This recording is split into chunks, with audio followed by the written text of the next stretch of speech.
شيخ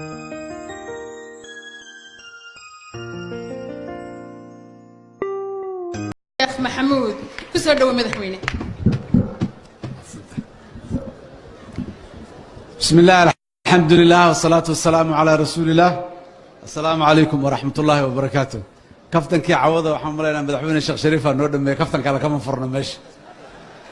كاسا نهوض كفتن عاود ديالينا دمان مدحوينها جمهورية الفدرالية الصومالية مدن محمد عبد الله محمد فرماجو قدوميها أقل كسرة قدوم كحين قلها شعبه مدحويني هوري الصومالية مدن الشريف الشيخ أحمد مدحوينها عصوب إلى الدورتين مدن سعيد عبد الله الداني هي مدحوينة كحوليجينك دمان قدومك برلمانك عصوب يحملها برلمانك محوها هاي دولة قبلتك دولة بنتلان سيدو كلا الماكم جرى صاحب بدي مدحوينياشا دولة قبلتي ده وحن لها دمان السلام عليكم ورحمة الله وبركاته. سلام كجدال عاو هالكان وحال يسوي مدحيد همبليو وحن آدي همبليين يا دذلك يوناجا دولة بنتلان يدك رير بنتلان بأي موجين وحبضنا وهراء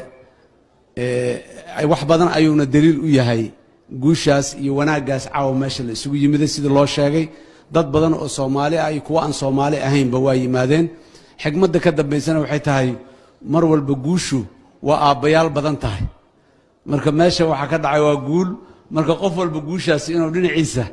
أو محوا هاي وقدرته أو يكلو قرحاناته لو يمدي ورجينا إنه يقول بدن وكلنا نصوّد حكسدان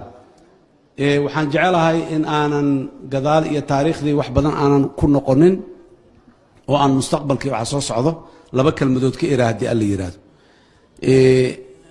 wanaaga iyo amaanta iyo aan caawa sheegnay oo dhan haddii aanay wax nooga tarin mustaqbalka soo socdaahi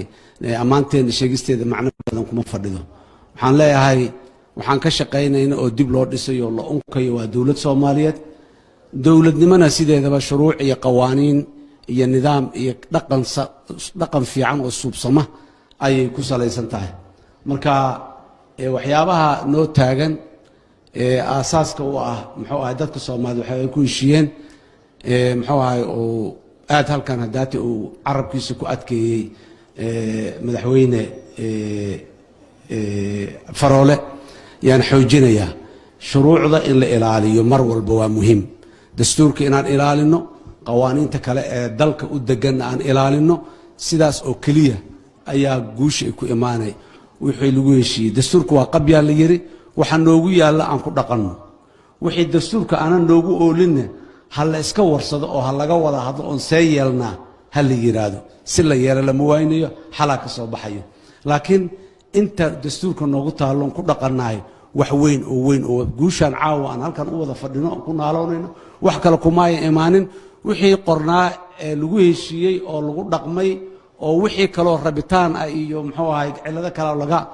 laga muxuu ahay dul qaatay ama laga adkaystay ayaa guusha caawa keentay marka mar walba madaxda Soomaalida ah ee talada haysa ee mustawa kasta leh dardaarankayga aan caawa halkan uga jeedinaa wuxuu yahay aan aad iyo aad ugu dadaalno inaan ilaalino muxuu ahay dastuurka iyo shuruucda noo degan heer federaal iyo heer muxuu ahay goboleed haday tahayba intaba aan wada dhowrno muxuu ahay kaas ayaa meel la geynayay ugu dambeyntii waxaan rabaa inaan sidoo kale u hambaliyeeyo una mahad celiyo saaxiibkay professor Cabdiwali Cali Gaas oo runtii meeshan wanaaga ka dhacay mas'uuliyadeedii iyo soo dharaandhirinteedii iyo keenisteedii lahay waxaan leeyahay madaxweyne adiga iyo tiimkaagii ee kula shaqeeyayba adiguna waa mahadsan yihiin hambalyaan leeyahay waana aad iyo aad u bogaadinaya intaa kadib wax badanaa garoowa laga hadlay taariikhdeedii la sheegay aniga siima dheerayn markii ugu dambeysay muddo aan aad u fogeyn 3 sano ka yar ka hor ay ugu dambeysay garoowe markaan soo degaynana garoowdii aan ogaa garoowe kale oo barbartaa loo dhisanaan soo aragna laakiin waxa in la isweydiiyo u baahan waxay tahay dadka qaraabada ah ee garoowe degan qarniyaal la soo dhaafo dhan garoowe waa deganaa jireen iyo dhulkan sidaanna ahaa ma jirin sidaan maxay u noqotay marka garoowe waxa inaan fahamno u baahan waa midaas nidaamka dawladnimada ilaalinta shuruucda kala dambeynta is-ixtiraamka iyo dowladnimada waxa garoowe sida ay tahay ka dhigay waa dowladnimo meel walba iyo mustawa kastoo aan joognaba dowladnimada aan xoojinno taasaa wanaag iyo sharaf iyo heybad iyo karaamo ay ku imaanay mid adduunyo iyo mid aakhiraba laanna meelaanan dowla ka jirin cibaado fiican kama jiri karto isxaq dhowr badan kama jiri karo dembiye badanna waa ka jiri karaan marka aakhiradaada xataa ma samaanaysa haddii dowladnimadaadu aanay samayn marka dowladnimada aan ku dadaalno waxa guusha iyo wanaagga caawa halkan yaalla keenay waa inkasta oo dadka qaarkiis ay ku doodaan yiraahdeen qaangaarnimada ayaa muxuu ahay sabab u ah laakiin annaguba guud ahaan Soomaaliya 30 sano ku sii dhownahay 28 sano 2020 aan wada hiigsanaynahay waa 30 sano marka 30 sano aan dawlad ahayn iyo 30 sano oo duruufahaas kale oo adag dagaal sokeeya dawladda ku meel gaara dawladda maxaa ahay tabar daran waa 30 sano kale maanta waxaan u baahanahay waxay tahay inaan ka fakarno oon caqligeena isugu geyno 30 sano ee ku xiga Soomaaliya noocee ah ayaan ka talinaynaa 30 sano ee soo socda Soomaaliya noocaan rabnaa inaan ka fakarno oo aan maxaan ku raadaa qorsheyno oo aan dejino waa yeeli karnaa waxaan u dhigi karnaa si inta dambayso dhammaatimaada aanay ka leexan karin 1943 13 wiil oo dhalinyaro ah aqoon nagu dhammayn xoolo nagu dhammayn maanta waxaan haysano faraha badan oo dhan aanan haysanin ayaa meel inta isugu tagtaa dhacday dawlad Soomaaliyeed oo xor ahaan rabnaa hadafkeen inaan gaarno aan rabno waa ka wadada loo marayana waa wadada halganka ah 10 sano in ka yar inta badan talada waa ka baxeen xisbigii SYL ay aasaasan xataa taladoodu kuma ayan waarin laakiin Soomaaliya dawlad ha noqoto qofka leexi karto waa la waayay qof kastoo ka dambeeyay ayaga yimiday waxay ku shaqaysay Soomaaliya sidii dawlad u noqon lahayd haddii aan qorsheyno dejinno 30 sano kadib Soomaaliya noocee ahaan rabnaa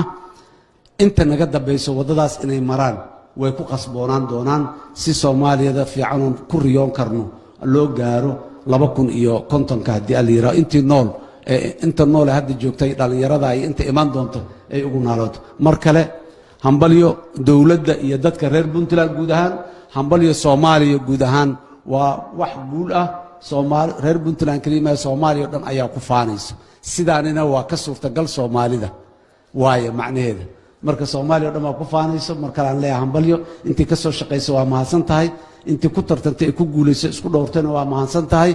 inta kalena tusaale fiican ha u noqoto mar kale aad iyo aad ayaa u mahadsantihiin wassalaamu calaykum waraxmatullaahi wabarakaatuh